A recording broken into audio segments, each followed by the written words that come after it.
الرحمن الرحیم ناظرین، السلام علیکم ورحمۃ اللہ وبرکاتہ۔ امید ہے کہ آپ خیریت سے ہوں گے۔ میں پروردگار عالم کی بارگاہ میں دعا گو ہوں کہ پروردگار عالم ہم سب کی عبادات کو قبول فرمائے اور ہم سب کی توفیقات میں اضافہ فرمائے۔ آج حاضری کا مقصد اور سبب یہ ہے کہ ایک خط جو ہے مسلسل سوشل میڈیا پہ وائرل ہو رہا ہے اور اس کو کافی شیئر کیا جا رہا ہے۔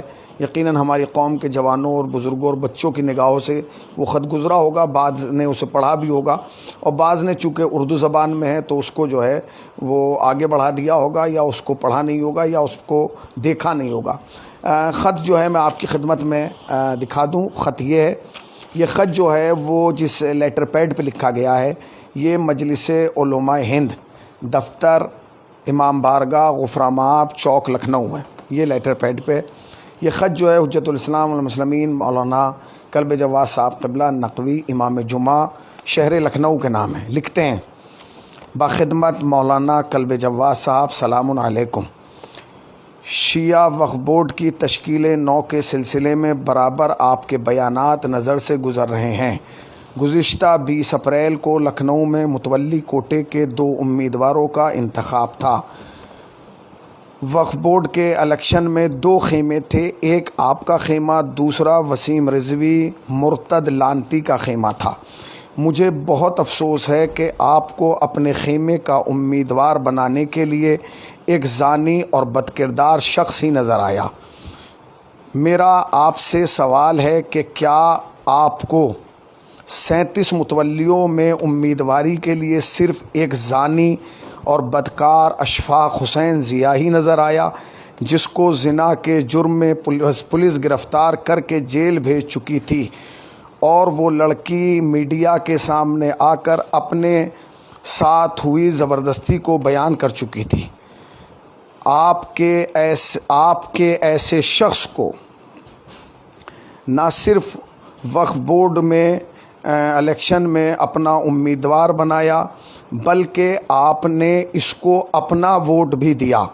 میں آپ کی اس روش اور اس دوہرے معیار سے غمزدہ ہوتے ہوئے مجلس علماء ہند کی رکن سے مستعفی ہوتا ہوں۔ امید کرتا ہوں کہ آپ میرا استعفیٰ منظور کریں گے۔ والسلام، فقط سید ذوالفقار حیدر رضوی، عالم باغ لکھنؤ۔ یہ خط آپ نے ملاحظہ فرمایا، یہ خط جو ہے وہ سوشل میڈیا پر ٹہل رہا ہے۔ مہم یہ نہیں ہے جوانوں کے اس پیپر کی، اس کاغذ کی قیمت اور ارزش کتنی ہے، یہ 1 روپے کا ہے یا 2 روپے کا، یہ مہم نہیں ہے۔ یہ کس زبان میں لکھا گیا ہے یہ بھی مہم نہیں ہے۔ کس تاریخ میں لکھا گیا ہے یہ بھی بہت ضروری بات نہیں ہے۔ کس زبان میں لکھا گیا ہے، اس کی عبارتی غلطیاں ہیں کہ نہیں ہے، اس میں یہ مہم نہیں ہے۔ مہم یہ ہے کہ جو سوال اس خط میں قائم کیا گیا ہے وہ آیا صحیح ہے یا غلط ہے۔ چونکہ یہ شیعہ وقف بورڈ کا الیکشن اس وقت شیعہ وقف بورڈ کا الیکشن نہیں ہے، یہ نہیں کہا جا سکتا کہ اتر پردیش کے شیعہ وقف بورڈ کا الیکشن ہے، بلکہ اس وقت اس الیکشن سے پورے ہندوستان کی عزت اور آبرو جو ہے وہ جڑ چکی ہے اور وابستہ ہے۔ چونکہ اس کو اتنا سوشل میڈیا پہ وائرل کر دیا گیا ہے کہ اب ہندوستان کے ہر امیر، غریب، رئیس، شریف، عالم، فاضل، قابل، ہر انسان کی اس پر نگاہ ہے کہ یہ کیا ہو رہا ہے۔ تو بہرحال ایک طرف جو ہے وہ شخص ہے جس نے قرآن کی توہین کی ہے، جس نے قرآن کی آیات کا انکار کیا ہے، جس نے قرآن کی 26 آیات کو جو ہے وہ کہا ہے کہ یہ اضافی کی گئی ہیں، اس میں اضافہ کیا گیا ہے، اور اس نے جو ہے خدا اس پر لعنت کرے اور ان پر بھی لعنت کرے جنہوں نے اس کا ساتھ دیا۔ مگر یہ جو سوال اس خط میں قائم کیا گیا ہے کیا وہ صحیح ہے؟ اب اگر ہمیں دیکھنا ہے کہ وہ صحیح ہے یا غلط ہے تو خود میں آپ ابھی چکے جہاں یہ خط چل رہا ہے وہیں ایک ویڈیو بھی ہے جو آپ کی نگاہوں سے گزری ہوگی، اس ویڈیو کو بھی آپ ذرا ملاحظہ فرمائیں۔ کوئی حس نہیں ان کو، کوئی شرم نہیں ان کو، کوئی حیا نہیں ان کو کہ قوم پر جو بھی مصیبت آ جائے ان پر کوئی اثر ہونے والا نہیں، ان پر کوئی ایفیکٹ ہونے والا نہیں۔ لیکن انشاءاللہ وفد کی تحریک 8 ربیع الاول کے بعد شروع ہوگی انشاءاللہ۔ اور آپ دیکھیے قدرت کی طرف سے دیر تو ہے مگر اندھیر نہیں ہے۔ آج ہی کی خبر یہ معلوم ہوئی ہے کہ فیض آباد میں جو ایک وقف بورڈ کے ممبر ہیں وہ ایک ہوٹل میں وہ عیاشی کرتے ہوئے پکڑے گئے ہیں، وہ حرام کا مال ہے، حرامی میں خرچ ہوگا، عیاشی کرتے پکڑے گئے ہیں اور ان کو جیل ہو گئی ہے، تشریف لے گئے ہیں وہ بورڈ کے ممبر، انشاءاللہ چیئرمین کا بھی انشاءاللہ یہی حشر ہوگا، کیونکہ لاکھ پردہ ڈالے اپنے کرتوتوں پر، لیکن جو شیطان پوری توجہ رہے، شیطان کیوں کہلاتا ہے؟ پہلے بہکاتا ہے پھر رات کو کھولتا ہے۔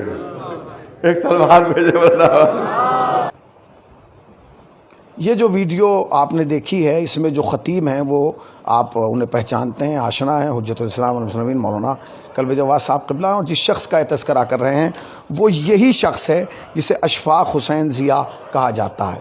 دوستو میری آپ سے گزارش ہے کہ ہندوستان میں 7 کروڑ شیعہ ہیں، بقول بعض افراد کے کہ وہ کہتے ہیں کہ ہندوستان میں 7 کروڑ شیعہ ہیں، 7 نہیں 6 کروڑ شیعہ ہیں، 6 نہیں 5 کروڑ شیعہ ہیں۔ کیا پورے ہندوستان کے 5 کروڑ شیعوں میں کوئی ایسا شخص نہیں ہے جو ذمہ داری کو سنبھال لے؟ اگر آپ کہتے ہیں کہ نہیں اس میں حق اسی کا ہے جو متولی ہوگا، تو کیا 37 افراد میں کوئی ایسا با کردار انسان نہیں تھا کہ جو اس ذمہ داری کو سنبھال لے؟ یاد رکھیے گا یہ امام زمانہ کی ملکیت ہے، یہ وقف کی زمین امام زمانہ کی ملکیت ہے۔ اگر آج ہم نے اس زمین پر، اس ملکیت پر کسی مرتد یا زانی کو بٹھا دیا تو کل اس کا جواب ہمیں بھی دینا ہے اور آپ کو بھی دینا ہے۔ یاد رکھیے گا ہم اپنے آپ کو قوم سے بچا سکتے ہیں، ملت سے بچا سکتے ہیں، لوگوں سے بچا سکتے ہیں، علماء سے بچا سکتے ہیں، ڈاکٹر انجینئروں کو ہم اپنے آپ کو ان سے بچا سکتے ہیں کہ ہم انہیں جواب نہ دیں، مگر ہم اور آپ اپنے آپ کو امام زمانہ سے نہیں بچا سکتے۔ جب امام تشریف لائیں گے تو ہر چھوٹی بڑی بات کا جواب ہمیں دینا ہوگا۔ فقط والسلام۔